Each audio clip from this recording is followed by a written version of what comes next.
how are you? I didn't even see you there. How about that, huh?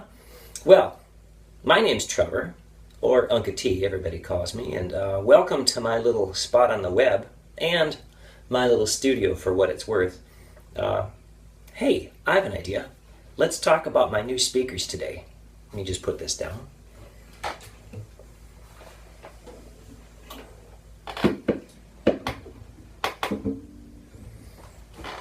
Well, my new speakers are these here. They're Mackies. They're DLM8. They make the 8 and the 12 and the 12S. The 12S is it's like a subwoofer, but I don't need that for what I do. Anyway, so these are the DLM8s. Let's talk about them a little bit today. First off, can you see that? Can you see that? To the top of that, they're like 12 inches square. I mean, it's a cube, so 12 inches cubed, you know. And they're really great speakers. How about I turn it on and we can talk. I got my little cheat sheet here. We can talk about them. They make. I told you what they make. They're 2,000 watts of crazy power from just such a teeny thing. They're 22 pounds, so they're pretty cheap as far as weight goes.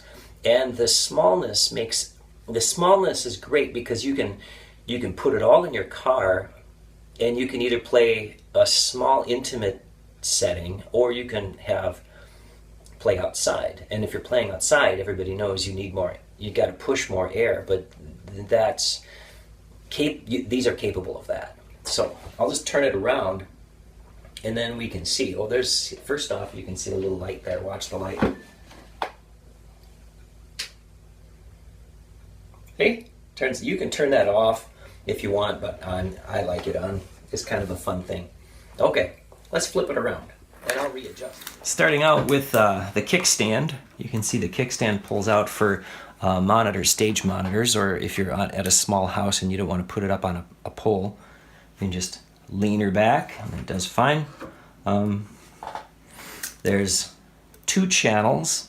Either channel is versatile, so you can either use a microphone jack or a 1/4 inch jack. And channel 2 actually has room for RCA pickups if you're going to play with MP3s or just play MP3s through it at like DJ style.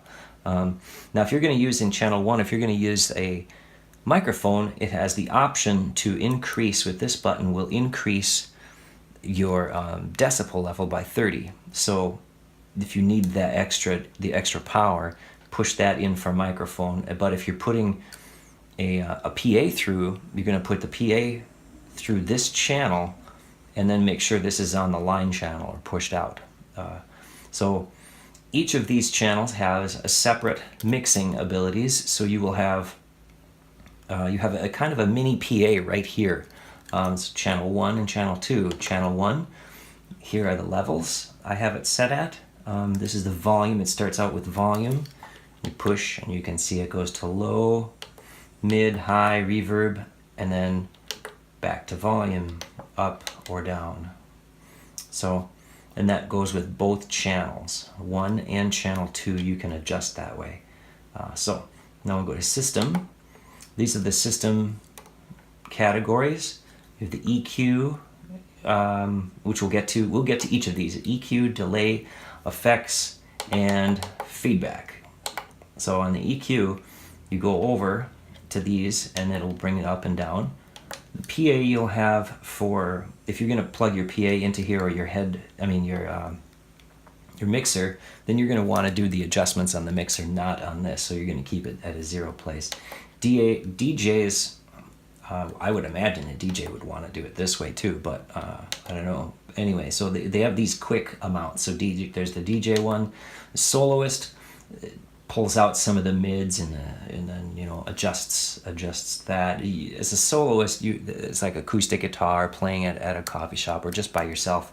Then you can this through with another one of these DLM8s. You can, or 12, whichever you get, you can run this to the other speaker, and this will be the the mixing console then, and that will go to as a monitor or as a separate channel if you want sort of a stereo effect.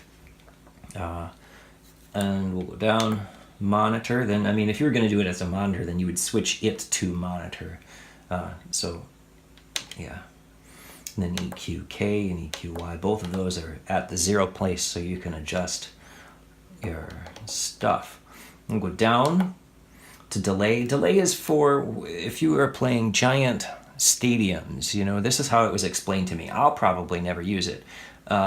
So you have a stage, and then you with speakers on the stage, and then you have speakers for the cheap seats way in the top, the nosebleed section, where everybody ends up going anyway, right? Well, if you start playing on stage, then there's going to be a delay by those speakers by the time it gets there, and you don't want that. So you can adjust for that delay via this section, which is pretty cool, I think. But like I said, I probably nobody ever use it except, you know, if you're in those situations. Effects, these are all the effects built in.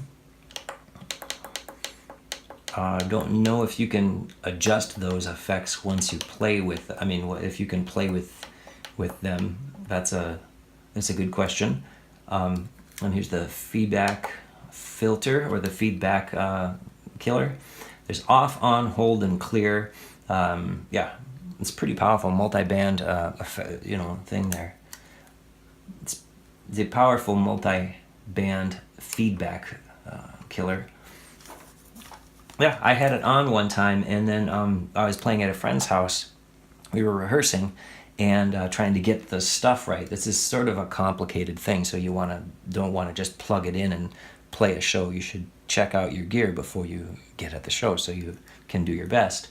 So we had it on, and they had the system set up where there was a lot of feedback, and so one of the speakers wasn't working. And I thought, well, what's going on? And it turned out it was just killing all the sound, so there was no.